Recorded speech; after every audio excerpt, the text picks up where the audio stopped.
কি খবৰ আপোনালোকৰ? আশা কৰোঁ সকলোৰে ভালেই আৰু মোৰো ভাল। আজি মই বিভিন্ন ধৰণৰ পিটিকা বনাই ভাত এসাঁজ খাম বুলি ভাবিছোঁ। ব'লক আপোনালোকক দেখাওঁ মই কি পিটিকা বনাম আজি। এয়া আমাৰ পুখুৰীৰে মাছ আৰু লাই শাকৰ আগ লৈছোঁ, কচু আৰু তিতা ফুল, জলফাই, আদা ৰচুনৰ পেষ্ট অলপ বনাই লৈছোঁ আৰু জলকীয়া, মচন্দৈ আৰু মান ধনিয়া। তো ব'লক বনাই লওঁ, তাৰপিছত আপোনালোকক আকৌ দেখাম। এতিয়া মই পানী অলপ দি লৈছোঁ ইয়াত কচু গাপত দিবলৈ।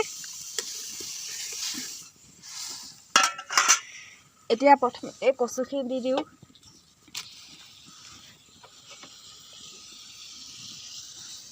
লগতে মচন্দৈখিনি দি দিব।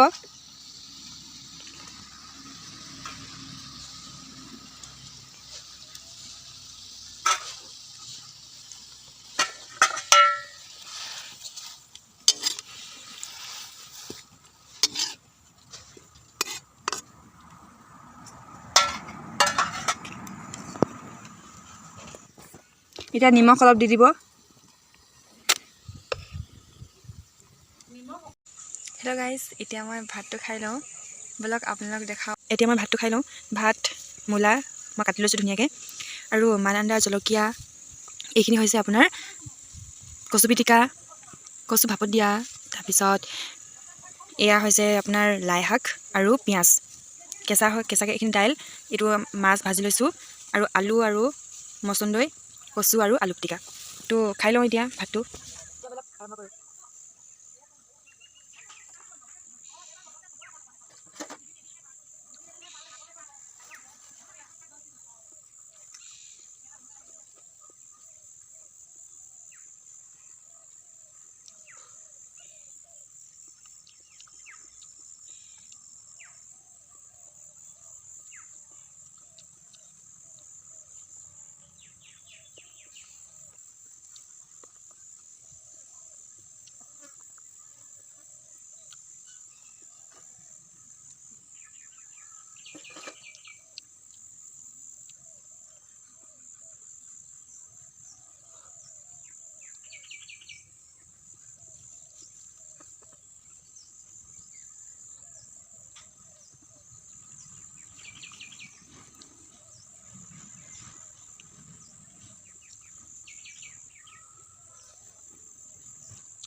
আপোনালোকৰ কাৰ কাৰ এনেকৈ পিটিকাৰ লগত ভাত খাই ভাল লাগে প্লিজ কমেণ্ট কৰি জনাব।